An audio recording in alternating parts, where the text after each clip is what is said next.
Hello students, इस video में हम पढ़ने जा रहे हैं elastic collision in one dimension. तो सबसे पहले हम देखते हैं इलास्टिक कोलिजन क्या होता है। उससे पहले हम देखते हैं कोलिजन का क्या मतलब होता है। कोलिजन का मतलब होता है कि जब दो ऑब्जेक्ट्स कोलाइड करते हैं उस प्रोसेस को क्या कहते हैं, कोलिजन।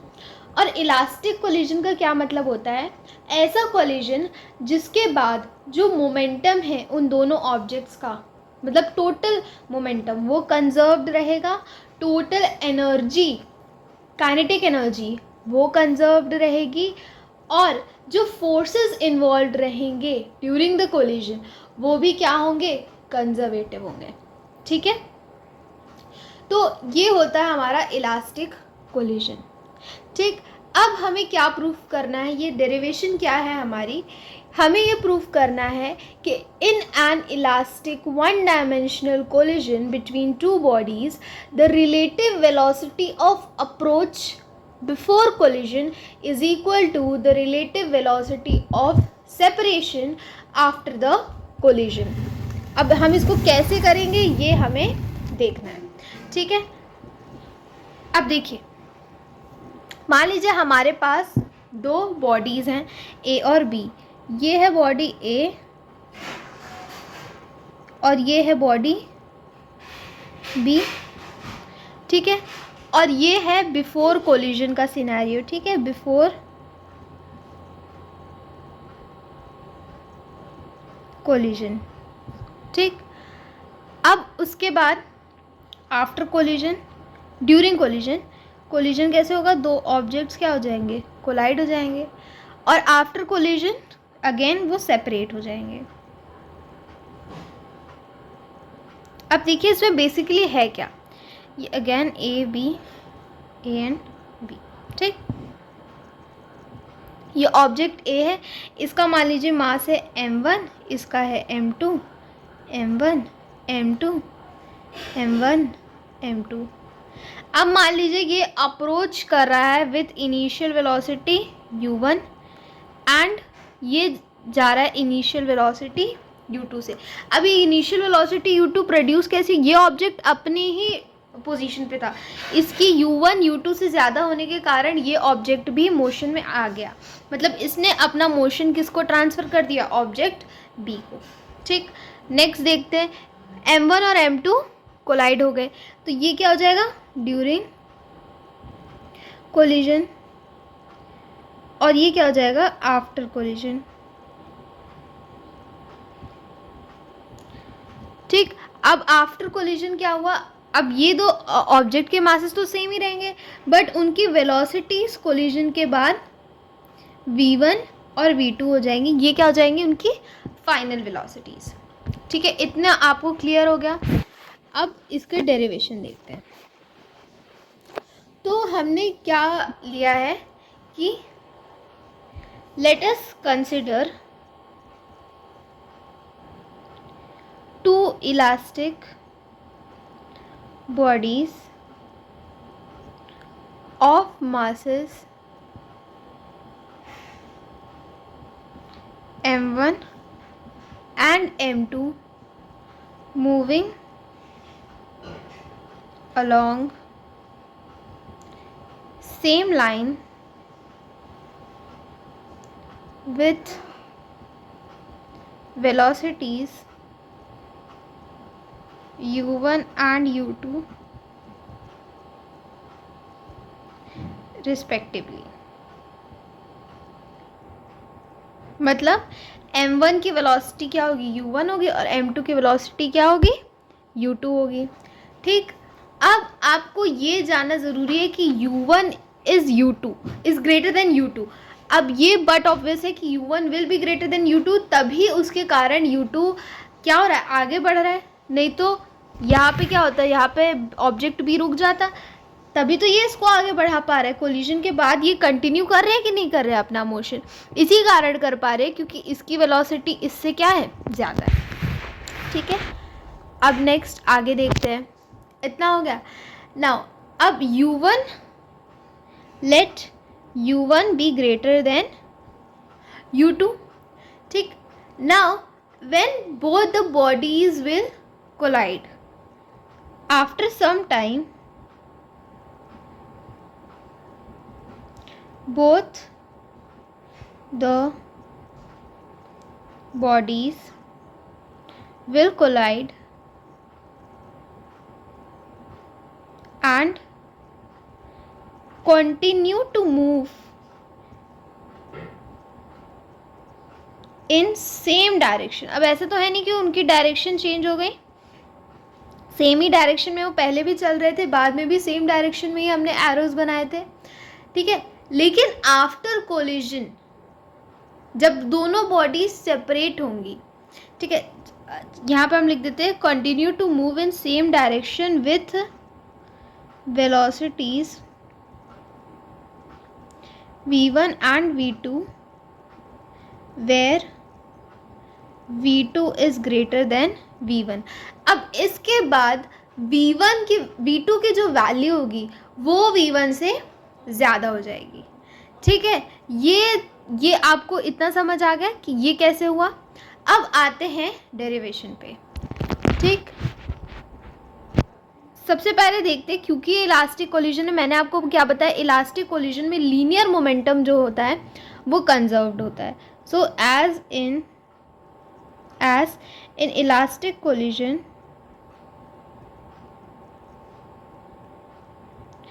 लीनियर मोमेंटम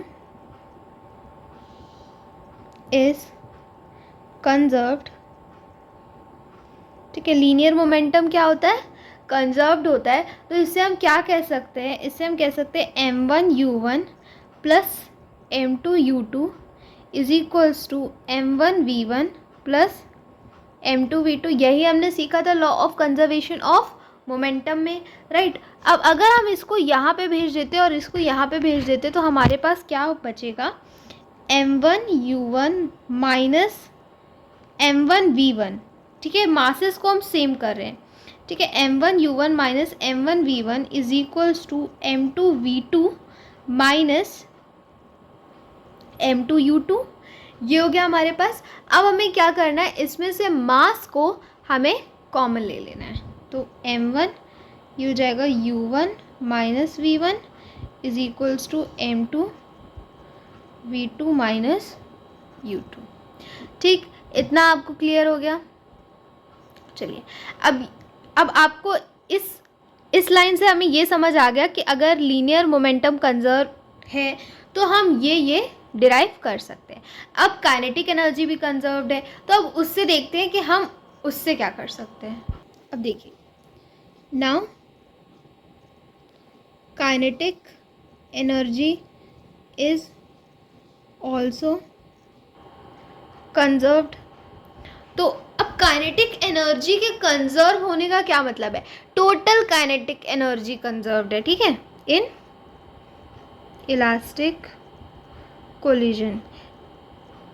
कंजर्वेशन का मतलब है बिफोर एंड आफ्टर कोलिजन, यानी कि काइनेटिक एनर्जी बिफोर कोलिजन यानी कि half m1u1 square plus half m2u2 square is equals to half m1v1 square plus half m2v2 square, ठीक। ये मतलब हुआ conservation of kinetic energy in elastic collision.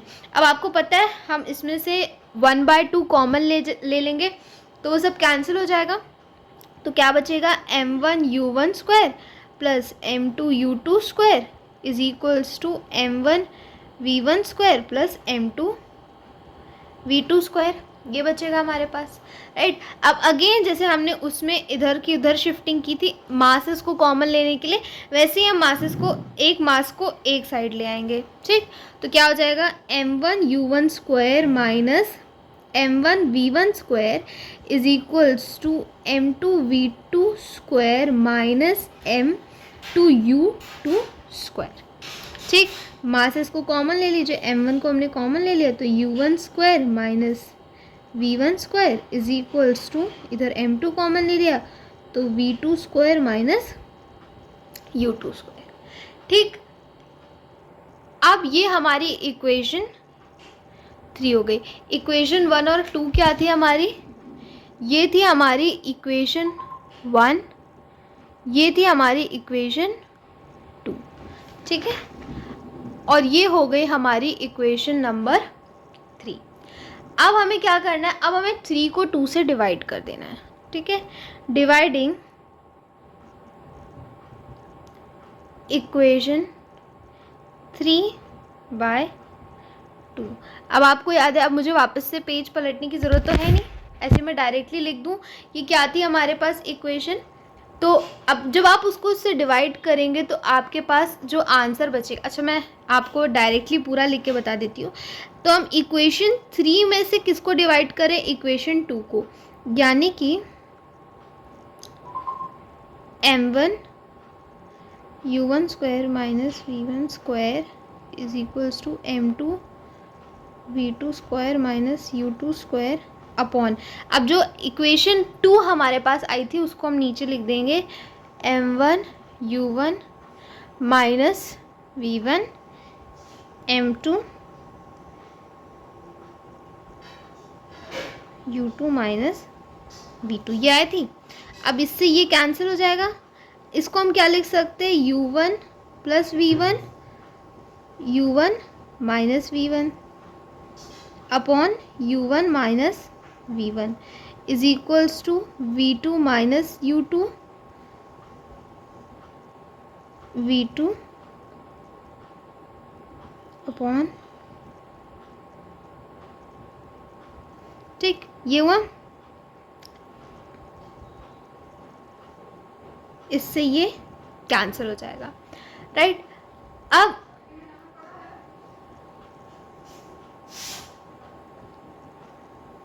और इससे ये कैंसिल हो जाएगा, इसमें एक आपको एक करेक्शन करनी है, ये हो जाएगा v2 minus u2 and this will be v2 minus u2।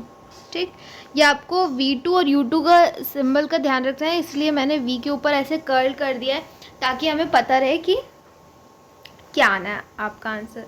ठीक, अब इससे हमें क्या मिला, u1 plus v1 is equals to v2 plus u2। ठीक, ये हमें पता चला। अब इसको अगर हम स्वैप कर दे तो क्या हो जाएगा, u1 minus u2 is equals to v2 minus v1। ठीक,